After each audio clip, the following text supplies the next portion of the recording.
Unit 3 test for Pre-Calc 153. All right. For the given rational function, determine the horizontal or oblique asymptotes. That all depends on the degree. Now, the degree of this numerator is 3. It's the highest exponent of x. And the denominator squared, so this is going to be x minus 3 times x minus 3, so that's going to make an x squared times 2x is going to be 2x to the third, plus some other stuff. And so the degree is 3.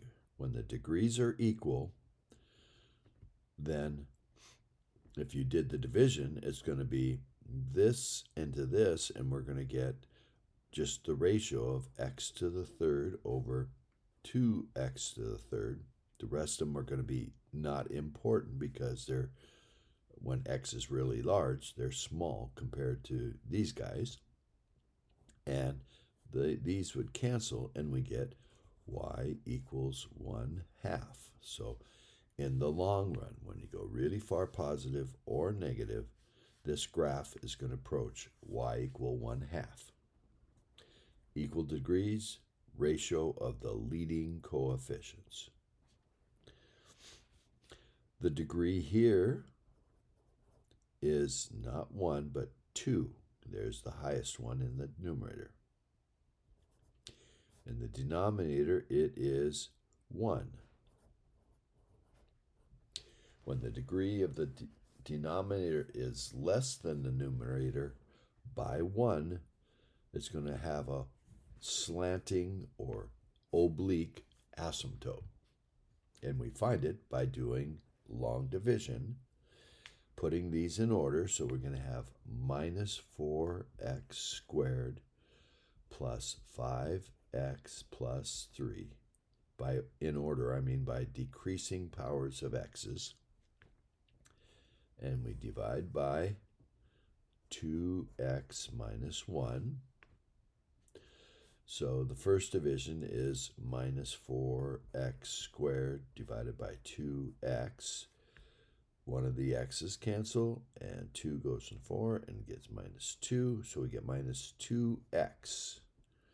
Or the other way to say this, minus 2x times 2x makes minus 4x squared. So we take this times that, and times this, so minus times a minus is plus, and 2x times 1 is 2x. And then we draw the line and change the signs and add like terms.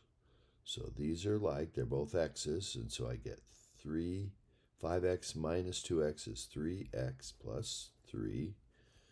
We just add all the like terms here. These are alike and they cancel each other. These are alike because they're both x to the ones. And then we end up with only 3 of them, and we got a 3. And we divide 2x into 3x. So 3x divided by 2x. The x's cancel, and I get 3/2. Or, if you will, 3/2 times 2. The 2's cancel, and I get 3x. And 3/2 times minus 1 is minus 3/2. Draw the line and change the signs. These cancel, and I get something like, 4.5. So I'd put plus 4.5 over this, because the 2x won't go into that. But I don't care about this, so I could have stopped right when I got this, because as x gets really large, this denominator gets bigger than the numerator, and this fraction goes to 0. So this is the line, y equal negative 2x plus 3/2, is what this graph will approach. It's the oblique asymptote. Okay, and now for this one. the degree of the numerator is 2. The degree of the denominator, well, this is 2x plus 1 times 2x plus 1. So if I multiply this, I'm going to get 4x squared plus some other stuff. And its degree 2. If the degrees are equal, it's the ratio of the leading coefficients. Now, this looks like the leading, but it's the coefficient of the highest power. So it's minus 5 over 4.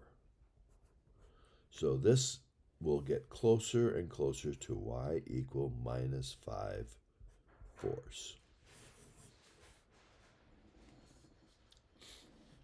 Okay. Now we got to do this one. Come up with the equation. Well, it looks like it goes straight through at minus 1, minus 2. So that means the numerator, which gives x-intercepts, has to have an x plus 2, because I'm minus 2 plus 2 would make it be 0. And it went straight through. Now it looks like it bounces at 1. It's a very subtle bounce, but it bounces. So at 1 means x minus 1, because 1 minus 1 is 0, and a bounce is probably degree 2, multiplicity 2. There are no other x-intercepts, so there may be an a that's times this, and the denominator is where the vertical asymptotes are, and there looks like there's one at minus 1, so that means x plus 1, because minus 1 plus 1 is 0, and they go in opposite directions. This one's going down, this one's going up, so we're going to say probably degree 1. And it looks like there's another one. It looks like it's probably right there, 1, 2, 3. So I'm going to say x minus 3, because 3 minus 3 is 0. And they both go in the same direction, so this is probably multiplicity 2. Now, if this is the case, and it goes through the point, and I've picked out one here that's nice, 5 minus 2. If I put 5 in for my x's, I'm supposed to get minus 2. If I put 5 there, I get 7. 5 there, I get 5 minus 1 is 4 squared, 16. If I put 5 there, I get 6. And if I put 5 there, minus 3 is 2, squared is 4. So 4 goes into 16 4 times. 2 goes into those two, so that's 2/3. So I get 14 over 3. Minus 2 equals 14 over 3a. So if I multiply both sides by 3 and divide both sides by 14, I get negative 6 divided by 14 equals a, but that reduces, 2 goes into both, and I get minus 3 over 7.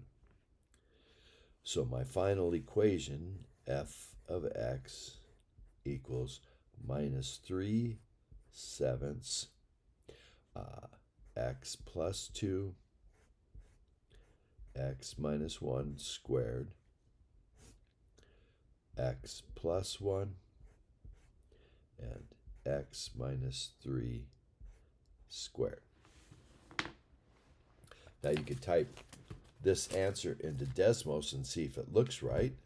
I'm going to type it into my calculator. And I want to show you how I can do this like I do in Desmos on a calculator. I like to put the numerator in one equation, so I'm going to write in -3 parenthesis x plus 2 close parenthesis, open parenthesis, x minus 1 close parenthesis squared. In another equation, I'll write the denominator 7 parenthesis x plus 1 close parenthesis, open parenthesis, x minus 3 close parenthesis squared. Now, I don't really want to look at either one of those, but I can graph those. I can go, I'll do zoom 4. That's the numerator. Has these double in the single one. This one had single and a double. Single and a double. And then we had a double and a single and a double on that. But I want to show what these y1 divided by y2 is. So I'm going to turn off the graphing by pressing enter on the equal. Press enter on the equal, and I'm going to go down here and type in the whole equation, which is just y1.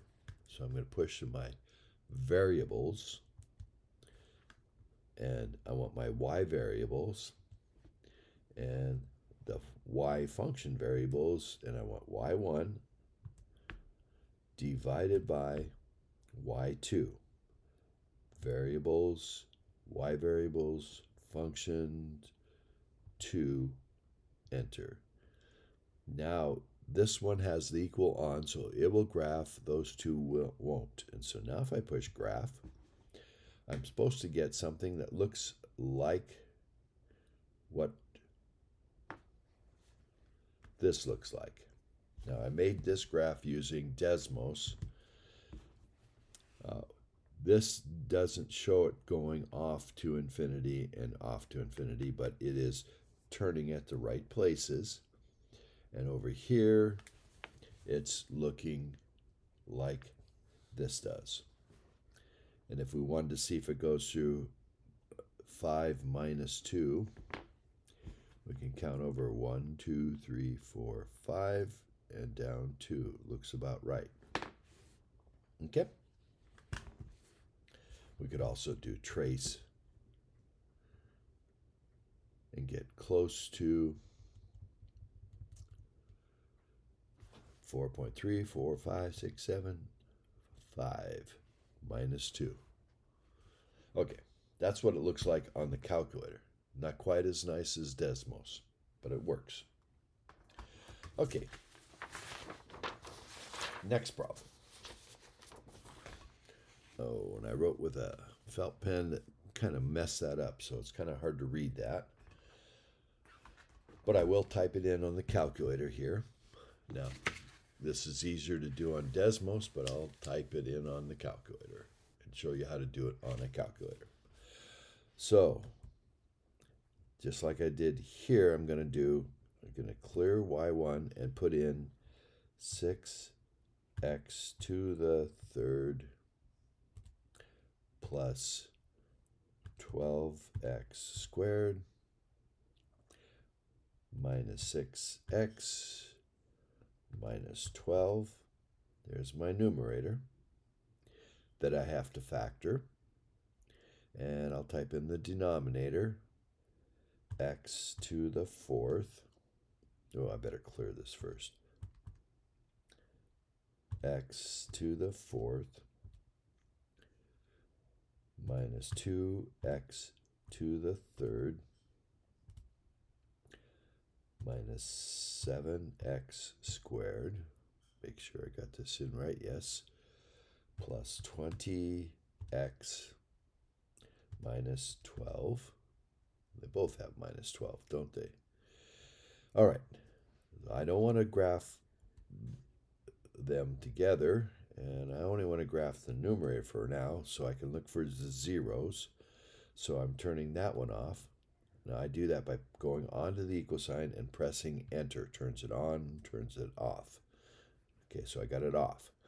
So now only y1 will graph, and so I'm going to go zoom 4. It looks like it crosses at -2, -1, and 1. So the numerator factors to x. See, goes through -2, so it's x plus 2. Goes through -1, so it's x plus 1. Goes through +1, so it's x minus 1. And it went straight through on each one of these, so none of them are squared. But there was a 6 here, so I got to put my 6. So when this multiplies out, I get 6x to the third, not just x to the third. So there's the numerator factored. Now let's look at the denominator. So I'm going to go y equals, and I'm going to turn this one off by pressing enter on the equal. Come down here and turn this one on and push graph. And it went through -3, 1, and bounced at 2. -3 is x plus 3. 1 is x minus 1. And a bounce at +2 is x minus 2 squared. And there's a 1 in front, so I don't need to put anything there. That's f of x factored. Okay? Now, wholes. Looks like this one equals this one. So they're going to cancel. But before they cancel, it says I cannot use 1 for x. Now to find the y-coordinate, this graph will have a hole. If I cancel those out, I'll get a graph that doesn't have a hole that will look exactly like this one, except for the hole. So if I put 1 in for my x's in everything except that, I will find where the hole is. So I got 6. 1 plus 2 is 3. 1 plus 1 is 2. 1. 1 plus 3 is 4. And 1 minus 2 is -1 squared is 1.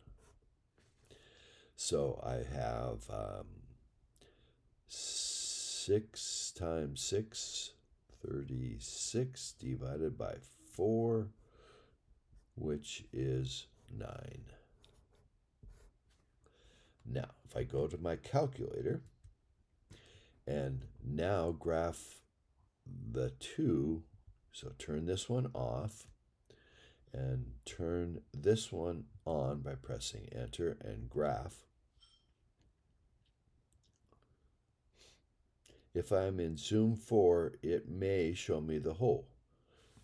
However, it's up at 9 at 1, 9, so it's off the screen. So to see it, I would have to go to Window and make it go higher in the X in the Y's. So I'll make it go to 10 in the Y's.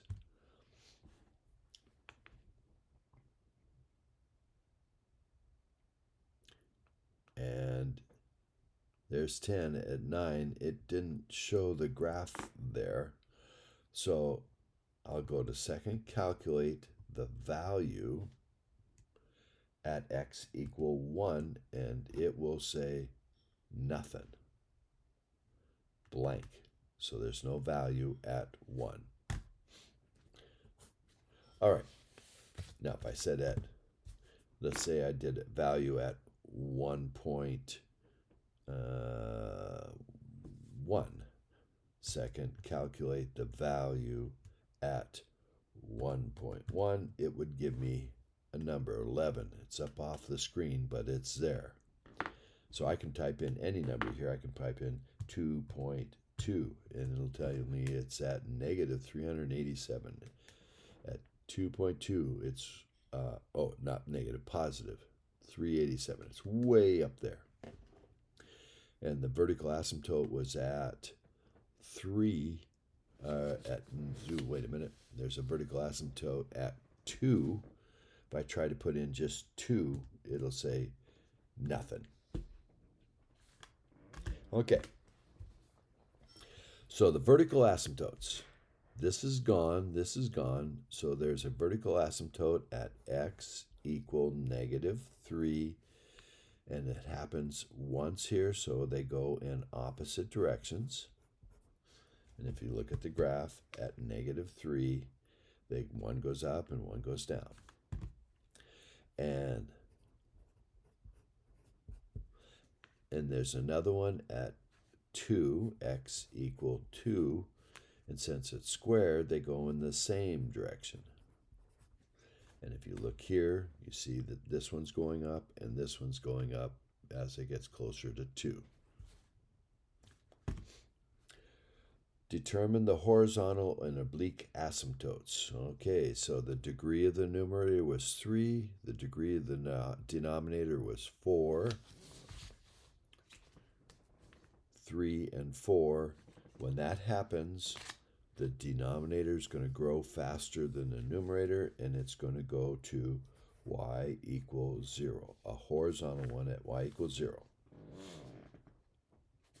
And if you look at the graph, it gets closer and closer to 0 here, and this way it gets closer to 0. And if I go zoom out 3,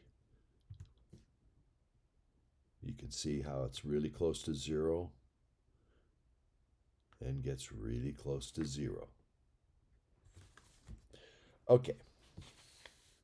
X-intercepts. Well, there's one at -2, 0, and it went straight through, so that's the behavior.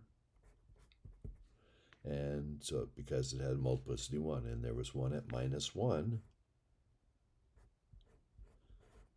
and it went straight through when we looked at the numerator. So multiplicity of 1. When x gets very large,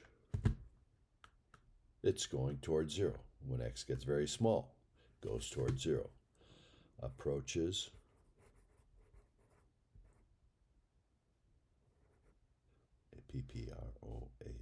PPROACHs y equal 0, a height of 0.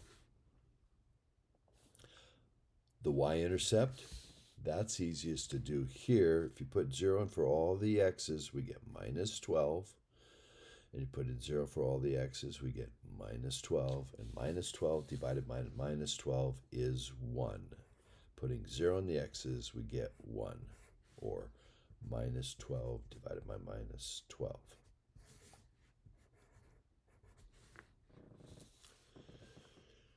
Local maxima. Now, let's see. If we look at this graph, it went, let's see, zoom, I'll go out, back to what it was. Nope, I want to zoom in, sorry. Zoom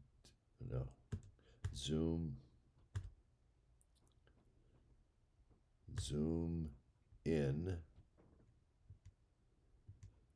once. And I'm going to zoom in again once it gets done graphing. But I can kind of see already, this is kind of going up and up and up, trying to get closer to 0.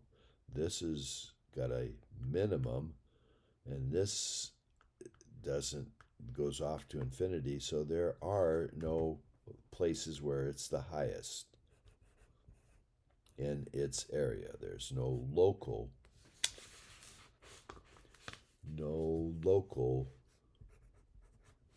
maxima. There's no place where there's a high spot, a mound, and it's highest in of it. Local minima. Now, it looks like there's one there. And on Desmos, you can just tap it and get it. On the calculator, you go second, calculate the minimum. That's between minus 2 and minus 1. Between minus 2, and you got to do them from the smaller to the larger. Minus 2, enter. Negative 1, enter. It looks like it happens at about negative 0.5. It'll say, oop, I didn't put in something right, so quit. Second, calculate the minimum between negative 2 and negative 1. Oh, and to be between those, I have to be at negative 1.5, not negative 0.5.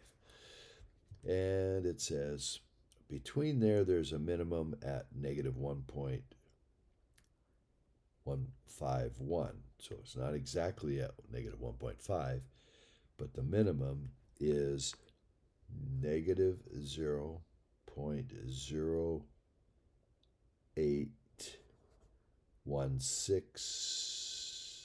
or 117-ish. That's approximately the minimum. Now, when is this graph 0 or less? 0 or less. All of this stuff is 0 or less. So from negative infinity up till negative 3, where the vertical asymptote is, the graph is below the x-axis. And it's below the x-axis between minus 2 and minus 1. So union minus 2 to minus 1, and it's equal to 0 at those two places, so we want to include them because it could be equal. So those are brackets. And then it gets positive here, and it's positive here. So there is no more places where it's less than 0. So there's the answer on that. Okay, now we'll go to this one. On this page, simplify if possible. So it says cube root. So we're looking for triplets, something that happens 3 times. Well, negative 36 is a negative 1 times 6 times 6, or negative 1 times 2 times 3 times 2 times 3.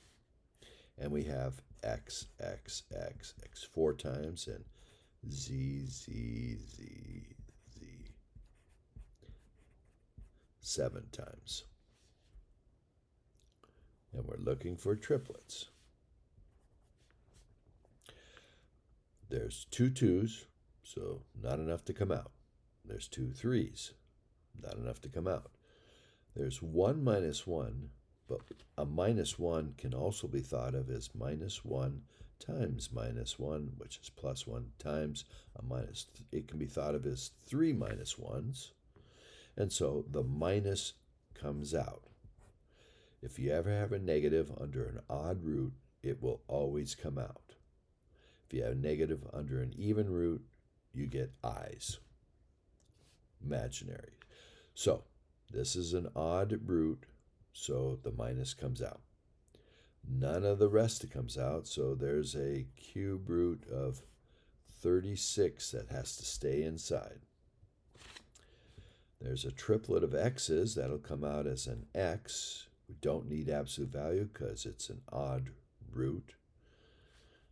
There's an x that'll be left. There's one triplet. There's 2 triplets of z, so I'm going to get a z squared. Again, I don't need to worry about absolute value on odd roots, and there'd be a z left. Now, this is an even root, so I do have to worry about absolute values. And I'm looking for 4 of a kind, 4 of the same. So 48 is 6 times 8, which is 2 times 3 times, 8 is 2 times 4, which is 2 times 2. x 5 times, y 8 times,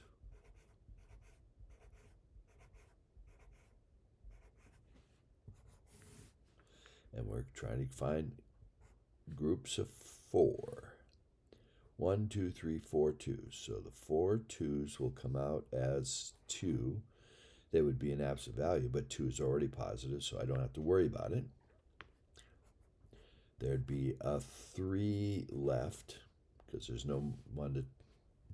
not 3 other 3s to group up with. 4 x's will come out as an x.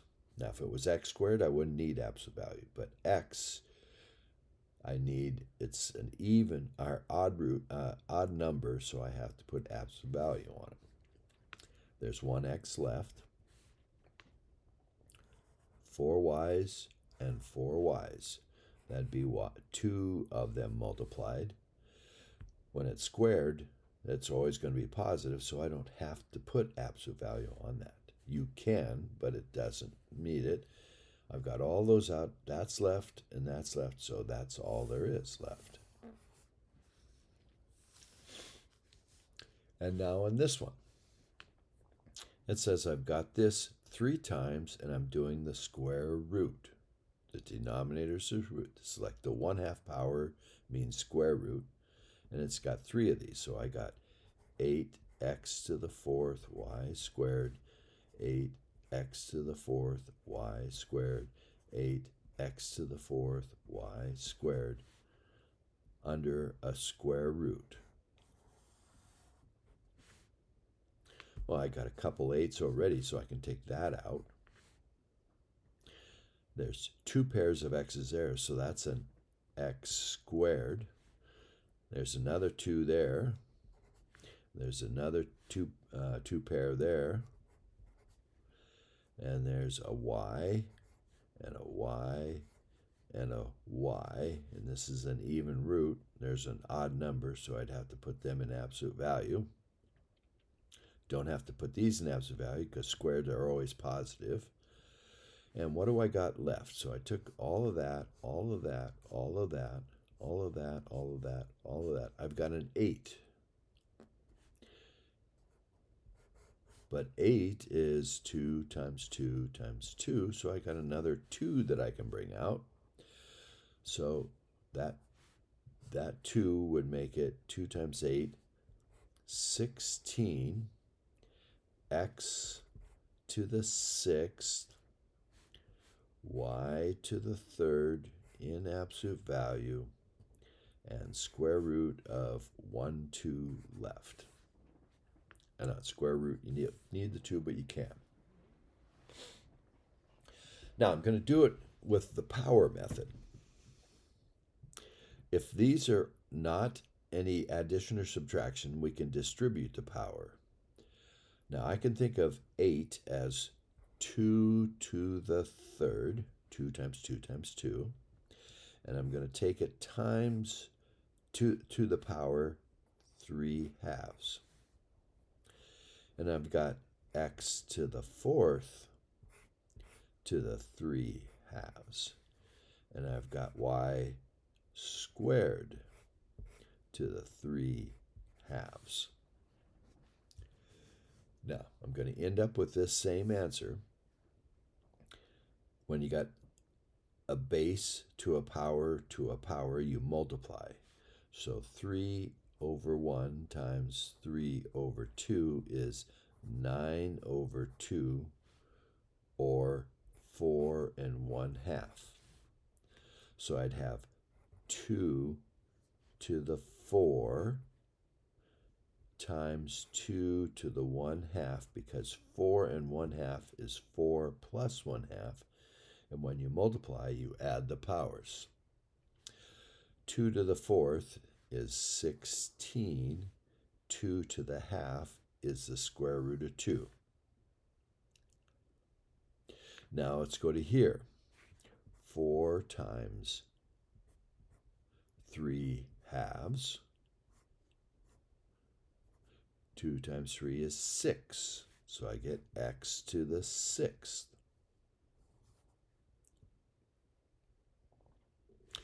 2 times 3/2 is 3. That's what I had there. But it's an even root, and so this is odd number out, so I have to put absolute value on it. And I've got the same answer. Absolute value of y to the third, x to the sixth, 16, and square root of 2. Either that answer or this answer. Okay. Back page. And I said, use technology if you need. So I'm going to go to here. I'm going to clear. And type in parenthesis 2 minus x parenthesis to the 1 divided by 5 power. And if I graph it, looks like I'm getting a graph for every x. So it's from minus infinity to infinity, or all reals is the domain. This one, even root, can't do it of negatives, so there's going to be something that doesn't work. So clear. Fourth root, well, that's the same as the 1/4 power, so the easy way to type this in is parenthesis 2x minus 4 to the 1 divided by 4 power. Graph. Looks like it can be from 2 up. If I put in 2, 2 times 2 is 4, minus 4 is 0. So it's from 2 to infinity. Now, if you didn't know that it's 1/4 power, how else can I do it? So I can go to math and come down to here, and it says, what root do you want? The fourth root of 2x minus 4, graph, and I get the same graph.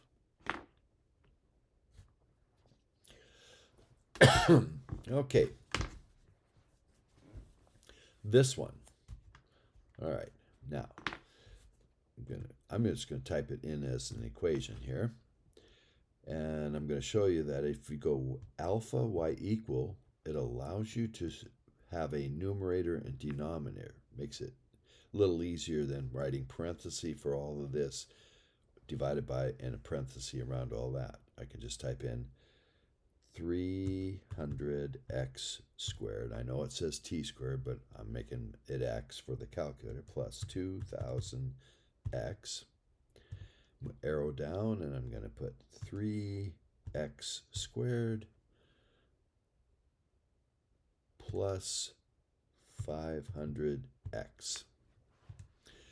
And if I have my mode in,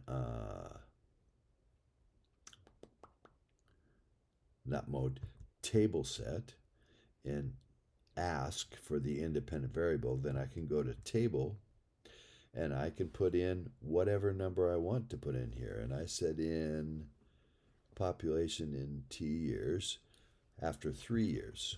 So I can just delete these and put in how much is after 3 years. And it says that. And if I go to mode and say I want it just in normal, it should be normal. That's giving me that. So let's see what 2,900 divided by 509.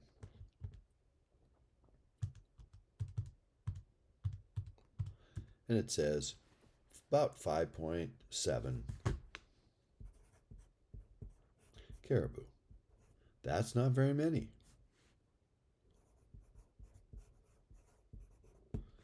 So it's approximately 6 caribou. after 3 years. Yeah, that's not a whole lot, and it could die out. However, in the long run, how much will be after many years? So if you put in bigger and bigger numbers, it's going to go to, let's see, the degree of the numerator is 2. The degree of the denominator is 2. So when they're equal, it goes to the leading coefficient, which is 303. So it goes to 300 divided by 3, which is 100 caribou.